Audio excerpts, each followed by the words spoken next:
Hello, and welcome to Rule of Carnage. This is where myself, Glenn Ford, a games designer and developer, has chats with this guy, Mike Hutchinson, also a games designer and developer, about designing better miniatures games. And for today's conversation, we've gone a fair way through Rule of Carnage without ever sitting down and talking about basic, good old-fashioned dice mechanics. Dice are fairly ubiquitous in tabletop gaming. Yeah, we've all got stacks of them sitting around, and they pretty much turn up in most games, other than the ones that use playing cards. And we'll have a chat about playing card mechanics at some point. But we haven't talked about some of the ways you can modify, modulate, mitigate, and generally monkey around with dice. So I think it's probably time to have that conversation. Things you can do with dice in your design. Off the top of my head, first one, you can make random number generation with dice. What? There's the thing you can do. So obviously we roll dice in order to generate random numbers. Equally obviously though, if you just stick in, roll some dice, have completely random numbers generated, things happen into your game, then you as a designer lose control over what's going to happen in the game. And that means you can't pace the game and you can't, reward things for playing well because it's just random stuff happening. So you've got to engage in mitigation of dice rolls. So things you can put in to mitigate dice rolls. The one of the first ones, or the most obvious ones, is re-rolls, which is something that we chatted about as to whether people should be allowed to re-roll their dice. Re-rolls is a funny way. I was going to say off topic, but back to that rerolls thing. I read a rule set today which had the no re-rolling rerolls rule in it, but then made a little song and dance out of it by saying you couldn't re-roll a re-roll because then it would be a re-roll or a re-roll. So they don't have a problem mechanically with it. No, it's just that it sounds silly. It's only because you'd have to say re a lot, and that's the only reason you're allowed to do it. Yes, re-rolling dice. Now, re-rolling dice obviously brings with it the issue that it's sometimes rubbish. You sometimes end up with worse results than you got in the first place. There are unless the person has had an incredibly flukily unlucky roll where they've rolled like snake eyes or something, a re-roll is unlikely to be any kind of guarantee of things going better. If I might zoom out just a click before you go too far down this, like I think like when you say mitigating dice rolls, I think it's worth clarifying that if we are using dice to drive the game forward, it's because we want there to be action that's happening, but we don't want it to be certain action. And the sort of the thing that you're really trying to do with dice mechanics at its absolute basic is generate a percentage chance of something going the way that the player expected to go, and then sort of signaling to them fairly clearly what that percentage chance is, and then they can make a decision based on that information and so forth. So it's quite often that you'll end up with a bunch of throwing a dice to get a random number, but you don't want a 50-50 chance or a 1 in 6 chance. You want some other specific number, and so you can build in things like rerolls and other mitigations that we'll talk about. A little sidebar on that, I was reading a very old rule system recently. I was reading a blog post recently where someone was saying the way that they approach dice mechanics in a new game that they're writing is that they just put down roughly what they think the percentage should be, and then they sort of figure out what the mechanics are. And we'll get in, I'm sure, in the back half of this conversation into why choose one dice mechanic or another. But I think that's kind of an interesting place to start. It's like, okay, I want two people of equal skill to roughly beat each other 50% of the time. We could put a coin flip in, but that doesn't give me much space to have people who are of different strengths. And so, yeah, so re-rolling would be like, I flip a coin, you flip a coin, but I get a re-roll, so now my percentage chance is different. Yeah, I think it's an interesting, you say, yeah, I think I did. I think you sent me the link to that blog post. I did read it, where the person is saying, okay, I want this person to succeed at this thing sort of of the time. So I just note down 60% of the time. And then once I've written the rules out with those percentages, I then go back through and I figure out what I need to do to a dice to make it successful 60% of the time. And that's how I write my dice mechanics. I think that one of the things, so and then one of the things to have a quick chat about is sort of the nature of polynomial dice as opposed to just the humble old D6. So obviously, well, not obviously, but there are a wide range of dices. There are D4 and D6 and D8 and D10 and D12 and D20, and you can halve the D6 to also make a D3, and you can flip a coin for a D2. And I think one of the things that's interesting is that you can generate, for example, a 50-50 chance on a D6 just as easily as you can on a D20.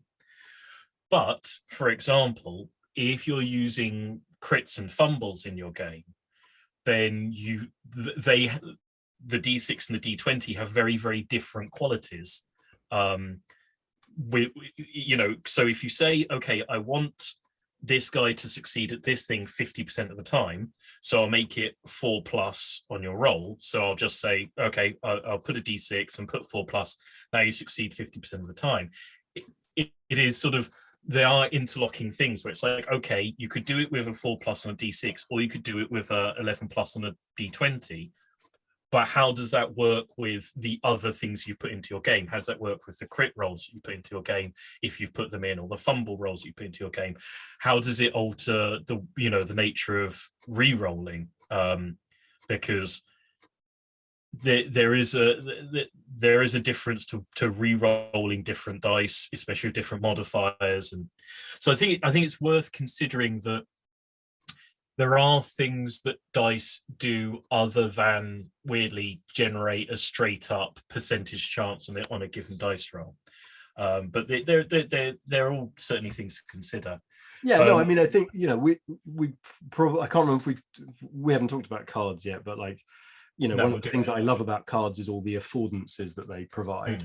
And dice don't provide as many obvious affordances. But as you say, like, as well as the number they generate, if you roll multiple dice, there are like the possibility that some of them roll the same number. Doubles is an affordance, like 1s and 6s picked out otherwise can be an affordance. You can roll one dice of a larger size or a special color, and that can provide you a new affordance. So there are lots of other ways of sort of changing the physical act of throwing it. And to be honest with you, I find, as I was thinking about dice mechanics coming into this conversation, I find that there's an equal amount of loveliness that goes into an innovation that goes into tabletop role-playing dice mechanics, as opposed to in addition to miniature war games. And I think probably there's a bunch of ideas that have been used in tabletop role-playing games that have not really found a home yet in war games. Not least the D100. Like, where is that in our resolution systems? But there are plenty of role-playing games with mechanics where you're looking for a particular number, or looking for 6s or 1s or things that cancel each other out. But yeah, I guess back to your point about how do you mitigate things. So re-rolls is one. I'm assuming the next you were going to talk about was dice pools, multiple dice. Well, I think the second most obvious thing is dice modifiers. Dice modifiers, indeed. Yeah. I mean, this is a pretty simple mechanic. I'm sure everyone's aware of it, and it's where you get to add something to the dice when you roll it. Again, obvious. Right, it should be obvious that +5 on a D20 has less effect than +2 on a D6. And so it's worth being, again, aware of the ways in which different, I think one of, this is sort of leaning into talking about crits later on. One of my favorite systems is badges and burrows. And they have I think a really clever system within it where weaker characters roll D4s and stronger characters roll D6, D8, so on.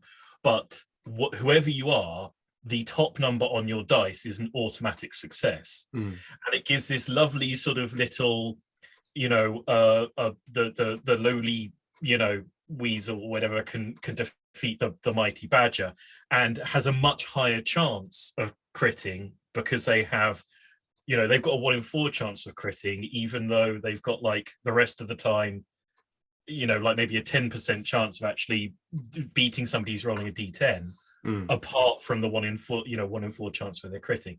And I do think that, and I'm bringing that up at this point because obviously, if you're using a system where you have different polynomial dice in it, and you have a static set of dice modifiers in the same system, you have to be super careful about how those modifiers get applied, and you're probably better off going over to a reroll system, because obviously if there's an item that gives you +1 to your dice rolls, and one guy's rolling a d10 and one guy's rolling a d4, it makes a bigger difference for the guys rolling a d4 than the guys rolling a d10. But yes, modifiers are one of the more obvious ways of ensuring that dice rolls do what you want them to. And I think when you're talking there about affordances, I think it is one of the issues with the d6 is there aren't many faces on a d6. I think, as we've spoken before, it's difficult if everyone's rolling d6 to give a real sense of difference between a super elite soldier, a decently trained soldier, an average soldier, a weak soldier, and a complete piece of scum. It's like they're literally only 1 pip apart on your dice. And I think, and then once you give even a +1 modifier on a normal d6, you're sort of mashing that very slight affordance down, and crunching it in. And I think it's one of the issues, one of the problems with always hit one of the rules we spoke about in a previous video, always hit on a 6, always miss on a 1, is that by doing that, you essentially pull out 2 of the numbers on your very, very limited run of numbers if you're using a d6. Whereas well, since now everybody hits on a 6 and everybody fails on a 1, I now can't differentiate out between my elite troops and my scumbag troops, because I just don't have enough numbers. Yeah, I have even fewer numbers. So again, be very careful about ruling that some things always work and some things always fail. But yeah, the other thing about modifiers, because they are they're a classic solution to this, but the two concerns with modifiers, one is too many of them and they become a lookup overhead. You have to keep looking them up. You can't remember which one does which, particularly if you go so far as to introduce modifiers that are -2 or -3 as well as -1. Like, if everything is just a negative and it always does exactly a -1, that's one thing, and you can have a slightly longer list, but like, don't be cautious about messing around with lots of them and varying them up and down and so forth. Because I think that there are mechanisms of providing like advantage or disadvantage that maybe end up being a bit cleaner. And the other thing is, and this is something that we'll probably come to a couple of times during this conversation, because I don't like doing maths at the table. I go to my wargaming table for relaxation, and counting numbers up and down for some reason is a stressful thing that I don't wish to do. This is absolutely not true for everyone, but you've got to be thoughtful, at least when designing dice systems, that if you are constructing a system that uses one or a pair of opposed dice, and then you pile a lot of different numbers to add on to it. Infinity is a really good example of this, where you start with 2 quite large numbers from a d20, and then you end up adding and subtracting quite large numbers, like plus and minus 6, plus and minus 9. And you know what, like, in the heat of the battle, like taking 14, adding 9, removing 3, and then adding another 6, it's just not an instant system for me. So I think that's the other concern with modifiers, is that you ask more of the human computer. Absolutely. And I think we'll talk about opposed rolls particularly. I think it's something to bear in mind that if you have a straight up opposed roll where 2 people each roll the same dice and then compare them, what you've generated there is just a 50-50 coin flip. It literally doesn't feel like a 50-50 coin flip. I know, but it is mathematically, it's exactly the same as a 50-50 coin flip for whoever the aggressor is. And so if you're honestly, if you're going to, opposed rolls, I think have a place, but I don't think they have a place where I roll a dice, you roll a dice, and then we see who rolled higher, because you just have the first person try and roll 4 or more on a d6. It's exactly the same thing, mathematically speaking. And then I think if you're then going to modify those dice rolls, just have everybody do their modifiers and then compare them and then apply that to the one dice roll. Why, but we'll talk a little bit about opposed rolls in a second. So yeah, and so dice pools, we've had an entire conversation about dice pools. So I think people should definitely look back at that if they're looking to put dice pools into the game to design. Well, yes, we rather jump the gun on that one, didn't we? Well, there are a few things I think, because we didn't talk about what I always, at least in my head, call spike dice, and it's something exploding dice. Well, what do you I mean always spike think dice? Okay, so I think an exploding. So for me, a spike dice is like in Carnival, where if you roll a 10 in your dice pool, the top result on the dice in the dice pool, you count those up, and the number of those you have has a separate effect. Whereas I think of exploding dice as if you hit your top number, you get just straight up extra successes, as it were, personally. Yeah, either automatically or you roll for it. Oh, right. Yeah. Okay. So a spike dice in your mind is like in role-playing systems where you roll some dice to see if you succeed or fail, and then the presence of other numbers illustrates some other narrative element. So yeah, so again, I'll say Carnival. So Carnival, certainly at least first edition, has in each dice pool there's a destiny dice, and if the destiny dice comes up the top or lowest number, you get a sort of a completely separate result. And and I will say the first edition of Carnival could have used a little bit of efficiency, because whatever test you're doing, what the destiny dice does is completely different for literally every single test in the game. Is it simply a dice of another color then? Yeah. So one of the dice in any given pool is a different color. That's the destiny dice. So every dice can. So yeah, Carnival, first edition, it's a weeny bit overcomplicated, I would argue, in its dice pool, but it does at least have a lot of mechanics in those dice pools, so it's sort of worth talking about them. So you gather a dice pool up, you put in one dice that's a different color, you roll them all. Every dice can have an ace, which is the top number, and in certain tests, if you have more aces than the other person, certain things happen. Mm-hmm. And if the destiny dice rolls an ace, a completely separate thing happens. And if the destiny dice rolls a fumble, another completely separate thing happens. And the point is, the destiny dice there causes the entire dice pool to spike out sometimes. So one of the strengths, I think, of a dice pool is that it flattens the probability curve. If you roll 6d6, you're more likely to get 1, 2, 3, 4, 5, 6 than 6, 6, 6, 6, 6, 6, 6. Yeah, I mean, one could argue that is the purpose of deploying them in your design. That is exactly what I would argue is the purpose of having dice pools in your design. And Carnival, the first edition of Carnival, for whatever reason, then chose to put in destiny dice.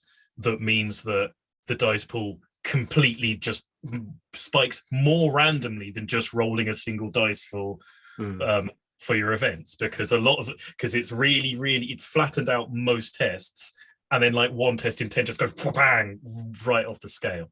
But which is, you wouldn't know until you started doing some deep play testing, but you could hypothesize, that is the way that I create memorable moments in this game. That provides, like, the moment that the destiny dice spikes the result is going to be one of the 3 moments in the game that you remember. And so what I want is a dice pool system that sometimes says cinematic moments. And only through playtesting will you know whether that's actually true, or whether it just keeps happening when people are like rolling to eat a sandwich. Yes, I think that's true. I think, I mean, again, this is a role-playing game, but there's an old sort of 80s, 90s role-playing game called In Nominee, where you're demons and angels. Oh, right. And the tests in that are rolling 3 dice, And if you're a demon and your dice come up 666, or if you're an angel, it comes up 777, you get massive divine intervention. It's a huge spike, spike point in the game. It's complete, it makes complete narrative sense, and it's extremely rare. Yeah. And then the entire session ends up being about the fact that somebody hit their divine intervention. I would suggest personally. Sorry, slight diversion, but the game I was reading today, a 1 and a 0, it's a D100 system. A 1 and a 0 is God is watching, and it's an automatic success. No, God is winking. Sorry, God is winking. 01, and a 00 is the devil is watching, and that's always an auto failure. I just really liked that. But yeah, so spike dice into a dice pool. I would suggest is a salty mechanic, and to be used with great care and intricacy. Because I have seen games where I think it works very well, but I think it has to be super rare, and it has to open up. I think particularly in an oppositional game, like the sorts of games we're talking about, as opposed to an RPG, I think it has to open up a different set of choices for everybody, rather than it just being, oh, you rolled the spike dice, you now win. Brilliant, very, clever of you, nicely done. What I would rather be is like, oh, the destiny dice hit its ace, the ground cracks open as, there's a mighty chasm, everything changes on the board, and now it's going to affect both of us equally. It's just going to do something really like epic that we're going to get to talk about afterwards.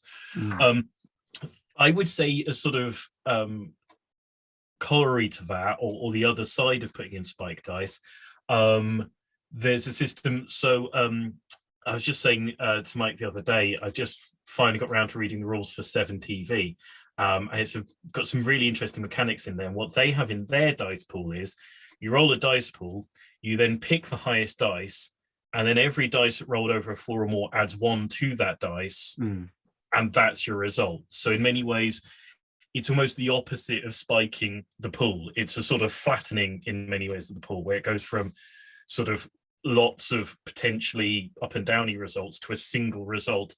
And because you're picking the highest dice, you're again meaning that it will almost always start with like a 5 or a 6, and then put like an up to 2 or 3 modifier onto it. So I think those are different ways, again, of mitigating or twiddling with a dice pool mechanic to make them spike off in interesting ways, or even to sort of flatten them out in other interesting ways. So whilst we're on the topic of dice pools, like when I write dice pool mechanics, I mostly but not exclusively use D6s. Now, in many cases, and I suppose this goes back to that earlier point, like, why wouldn't you use the largest dice that you had available? Because that would provide with you the most granularity with which you could mess about with. And if I wanted to put, a 1 in 6 spike, then I could just say, well, every time you roll over a 16 on the D20, then something equivalent to rolling a 6 happens. So why do you think we don't use? I'm asking this in a sort of rhetorical question. I think it's purely aesthetical. Like, it's pleasing to roll many D6 in a handful. I mean, there's a practical reason and a mathematical reason for why we don't use bigger dice in dice pools. The practical reason is that most people don't own a lot of D12s and D20s and D8s and D10s. And if you've got a system that has a dice pool in it, you need people to have a whole bunch of dice. And it's just cruel to ask somebody to own 24 D12s. I mean, one could be writing a boxed game and include these things in it, I suppose. True. The mathematical reason is that the point of a dice pool is that it has to have in at least as many dice as there are faces on the dice, in order for it to be able to effectively flatten the curve, and ideally 2 or 3 times the number of faces on the dice. So a dice pool of 66 is worth doing. A dice pool of 60-20 is basically a waste of time. It's not even worth doing that as a dice pool if your intention is to flatten the probability curve. And you can reasonably expect somebody to pick up 12 D6 in their hand and then roll them on a table and look at that and figure out the results. If you're asking somebody to roll 40 d20s and then look at them and then pick out the correct results, they are very small numbers, aren't they? in any kind of on any kind of a regular basis, then you are some kind of sadist. Yeah, I mean, you could get away, I think, with a D8 dice pool and a push a D10, but I think a D20 dice pool, just because you need to have someone rolling, realistically at least around about 20 dice for that, and it's just going to slow the game down absolutely massively. The legibility thing is intriguing as well, because there's like a sweet spot where for me, rolling a single dice and adding lots of numbers to it can be quite frustrating, and dice pools where you can sort of visually just see how many successes I find very satisfying. But of course there's upper bounds to that, and if you play a Warhammer army that's got that's going to put out like 30 dice, like that becomes a physical chore in order to sort through the success. And I think from a game design standpoint, what I'm looking for is to have a couple things going on with my dice mechanic. One is to sort of get it out of the way so that you ask a question and the dice answer it as efficiently as possible, but that you don't want to completely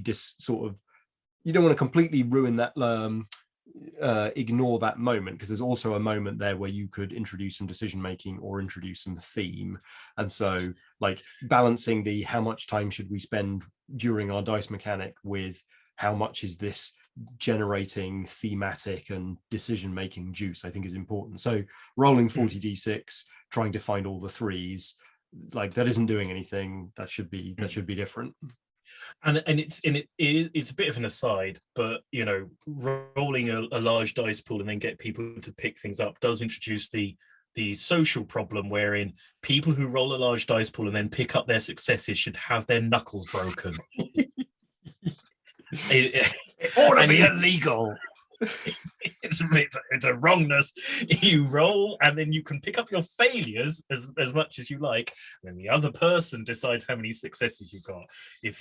People who use very small dice with difficult to read faces, roll them out with one hand and pick up the successes with the other, need to be battered with an iron. I mean, whilst we're there ought to be an international standard about which face the funny symbol is for your custom dice. Because come on, people. Yeah. Why is half the time the funny symbol is on the 1 and half the time the funny symbol is on the 6? I'm going to print up some Rule of Carnage dice that have just got the Rule of Carnage logo on the 3.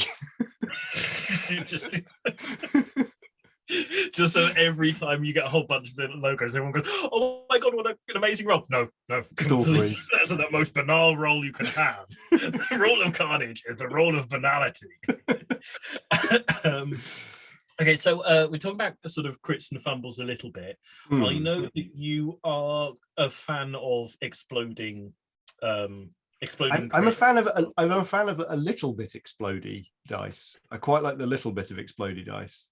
So Gaslands has got one of those. It's got a D6 mechanic where a 6 turns into 2 successes. Whereas something like Uncharted Seas or those other games by sadly deceased Spartan Games, they've got if I roll a 6, I can pick up the 6 and roll it again, and if it's a 6, I can roll it again, and if it's a 6, I can roll it again, and so forth. And so that's more wildly unpredictable.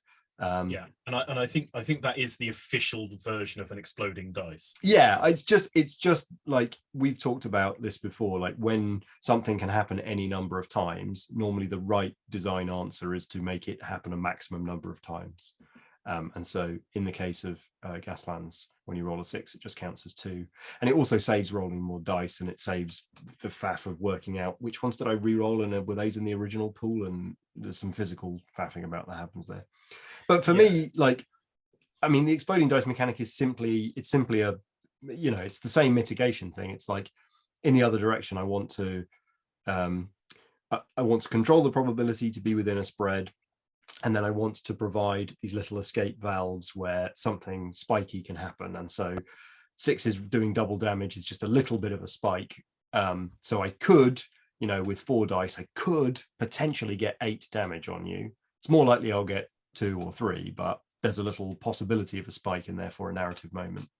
Also, I think that while the whole while the crits and fumbles being a sort of 1s always miss, 6s always hit, reduce the space you have for differentiating out elite troops from non-elite troops, exploding 6s actually makes it a little easier to differentiate out, because then you can go, okay, so everyone hits on a 4+, elite troops get a +1 to hit, non-elite troops don't. That now means that not only elite troops are more likely to hit, but they're significantly more likely to do the exploding hit. So it gives you actually a little bit of extra space to increase the likelihood that elite troops are going to hit the exploding number over the non-elite troops, and it gives you it actually gives you, I think, a bit of extra space to it makes the d6 a little bit bigger, I think, exploding 6s, as opposed to, as I say, crit 6s make the d6 a little bit smaller, which I think is possibly something to sort of to bear in mind. Yeah, one of the other things about that allow you to sort of make a d6 a little bit bigger, sort of, as it were, is giving over success target sort of abilities. So for example, if it's a roller d6, you do 1 wound on a 4+. Each point you do over a certain level does an additional point of damage. So it's or oftentimes I think you'll see, especially with modifiers, a 6 is a hit.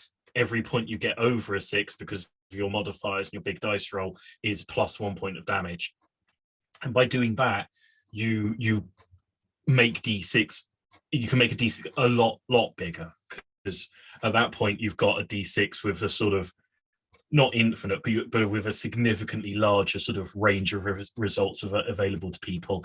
And if you're going to use that as an opposed roll, that I think is where opposed rolls start to get quite interesting and quite worthwhile.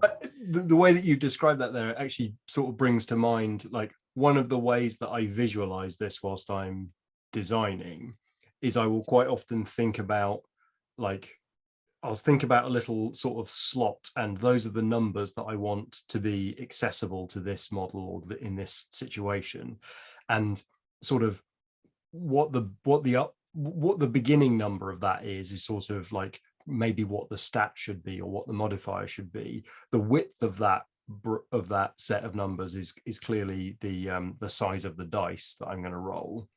And then, like, the flexibility about moving it up and down might tell me something about modifiers. But I think that's that's a sort of visualization that I sometimes catch myself doing in order to figure out, like, how big a spread of numbers do I really need? And then, if it's if I need to be doing numbers sort of around 8, 9, 10, 11, like, do I really need a 12-sided dice, or is actually what I'm looking for a d6 plus 8? And that's kind of where I'm at. So that's just a way that I think about it. So a subject I think related here that I'm not going to say it's controversial, but it's something that some people don't like, is the question of custom dice. I think one of the things I personally find interesting, and again I sort of chatted about the idea of this to you before, is that a lot of custom dice, I think, are, for various reasons, just things you could map across onto a table, in one way or another. So, so for example, in Gaslands, you've got the skid dice, and you can use a d6 perfectly well, and there is a table in the book, you can look them up, but there are custom skid dice available. And the reason that that decision was made is because we don't want to assume that people are going to go out and buy custom skid dice. The custom skid dice just make your life a little bit smoother and a little bit easier to read things without having to refer to a table or memorize a set of d6. And by and large, most custom dice could straight up be swapped out for a d6 and a lookup table. And I think that is, a seriously missed opportunity. Because I've had conversations with Mike before about fron dice and the sort of the little world that you can go down into that. For people who aren't aware, Efron dice, and they're named after the creator of this idea, but there are different sets of them. They are dice where one dice will beat another dice most of the time, that dice will beat another dice in the set most of the time, and that dice will beat the first dice in the set most of the time. So they are dice that they're not fair dice. They're not like 1 to 6 on the 6-numbered side. So one will have 3 2s and 2 4s and a 5 and so on. And they're dice that have built into them a rock paper scissors ability. In some of the sets, you can then reverse the circle back round again in various very, very clever ways. Yeah, it's really cool. They are absolutely fascinating, and I think I want to see a game, using one or another of the versions of Efron dice as custom dice, because that's a custom dice that would genuinely, you couldn't design your way out of using them, I think, or at least that they would be genuinely more elegant than almost every other solution. If the game says pick up 4 green dice and the other person picks up 2 blue dice and 2 red dice, and you don't need to look up any tables because the nature of the Efron dice automatically generates the probability of doing it. I think that's something that's horribly sort of overlooked, and I'd be genuinely fascinated, because I've only ever seen Efron dice with 6 faces. Some mathematician out there must be fiddling around with Efron dice D8s and D12s, because those would be custom dice. If you're thinking of doing a boxed game and sticking a bunch of custom dice in it, that's custom dice worth doing. There's something other than just a thing to make it a little bit quicker to avoid a lookup table. That's possibly just a random personal No, I love it. I mean, so like from Gaslands and I guess into other custom dice systems that I think work fine, there's a couple things going on, and they are mostly to do with player experience. They're something that makes the experience of playing the game more pleasurable or more quick. So Hero Quest has 6-sided dice, and they simply have groups of symbols where there's a group of 3 swords, a group of 2 white shields, and 1 black shield, and that makes the resolution of combats super easy for my 4-year-old, because she only has to count a small number of things. She can just look for swords, and she can go 1, 2 of those. Not swords, it's skulls, isn't it? Yeah, she can look for 2 skulls, and she can say, oh, 2 skulls. And so looking for 4s on a D6 would have been more work for that 4-year-old. She can deal with 2 dice, and she can add them together. And so moving in Hero Quest doesn't require any. It bizarrely doesn't use a custom dice thing, but so that's one thing, is it turns a target number into a symbol counting exercise.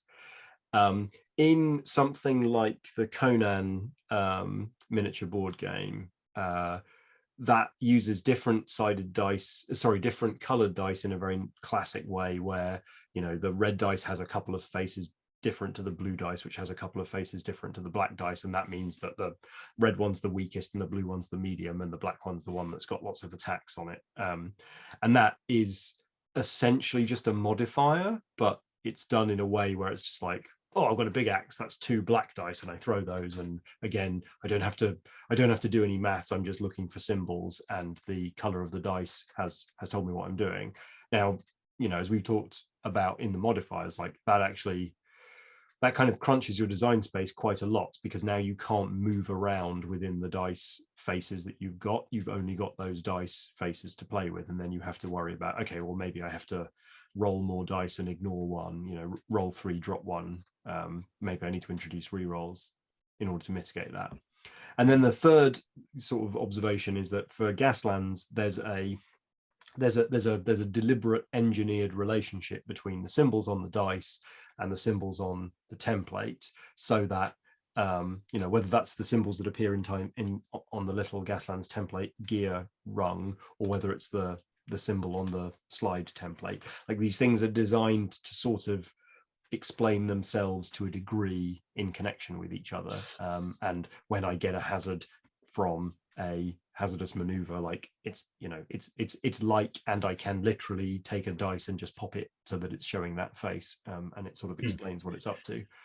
So I think those are all to do with just the creaminess of the experience and the amount of brain ache that goes into it. And I think those are all pretty decent uses for custom dice. Yeah, no, absolutely. And I think it's interesting because the blog you mentioned earlier that you sort of pointed out to me is that they mentioned that they felt like you should always be able to design your way out of needing to use custom dice. And I think personally that is possibly missing the point of most custom dice.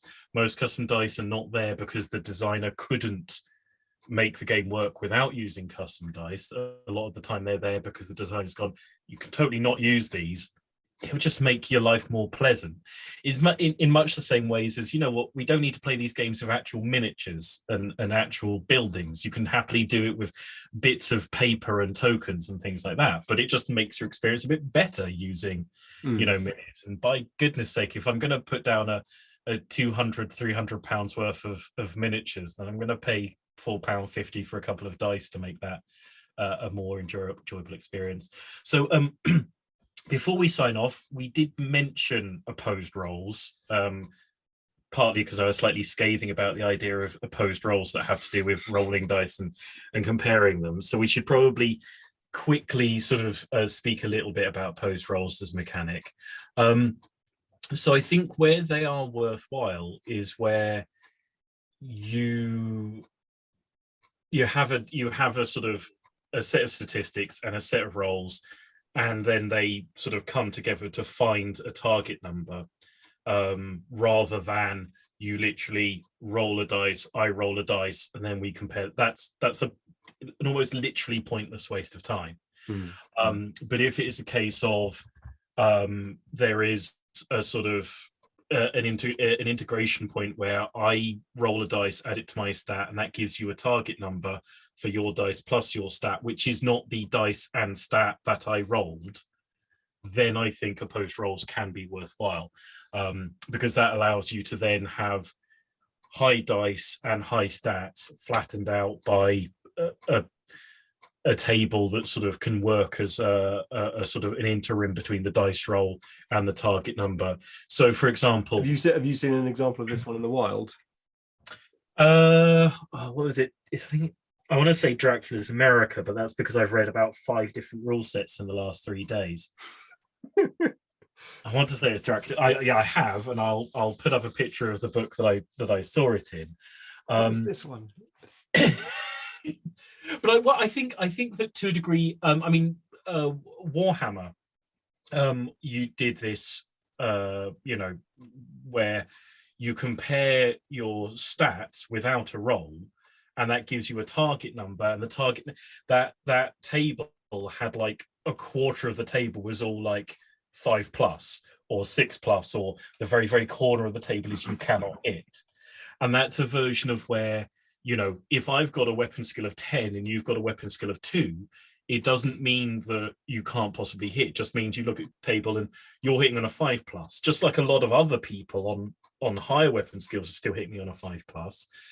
And it means that I can have large numbers that then compare so there's a whole bunch of people that I'm better than, but we can still make sense of that on a D6, or make sense of it within a sort of, I'm better than you, but I am not untouchable, that there are still the possibilities of achieving this. Whereas if you did just roll a D6, add your weapon skill, and if you get a higher number than the other person you've hit, then those certain weapon skills would be useless or pointless, or render certain matchups unusable. So Warhammer basically does this, just without pre-rolling the dice and comparing them across. So with that, I think we'll sign off in this half of this conversation. We've got more to say about dice mechanics. We've got an awful lot more to say about dice. So that was a very basic conversation about the very basics of manipulating dice in a game, and that was still a solid 45 minutes. So we're going to sign off. We'll come back on the next conversation to talk just about some other things possibly you can do with dice, some more sort of weird and wonderful ways of using them. For now, we will sign off. If you've watched through to this point, please like and subscribe. Also, drop down to the comments. Tell us your favorite dice mechanic. We haven't come close to covering all dice mechanics, and we haven't attempted to, because that's another sort of 4 hours worth of conversation. But there are loads of really cool ways of fiddling with and manipulating and generally twisting dice around. And I know that a lot of people watching these videos are going to have some favorite dice mechanics and some favorite uses. It's a really fun part of the design process as well. It really is. It's just fun fudging and fiddling with dice. And I think there are probably a very small number of wargamers out there who haven't idly come up with their own funky ways of rolling dice and comparing them. No, totally, absolutely. So this is just the absolute base level of dice mechanics, because that's, all we can get into a half hour. Please drop in your own favorite, and particularly a weird way of manipulating dice. We liked it. We are collectors of design ephemera. I love to hear something peculiar and out there and a really odd way of sort of mitigating probabilities. Please drop your comments and ideas and opinions into the comment section. I know there's plenty of people who will definitely pop up in the comment section and have opinions on these. So I love to hear from you all. Other than that, look us up on social media, drop a comment in the comment sections. But for now, we will say goodbye on this episode of Rule of Carnage. So goodbye. Bye-bye. Bye-bye.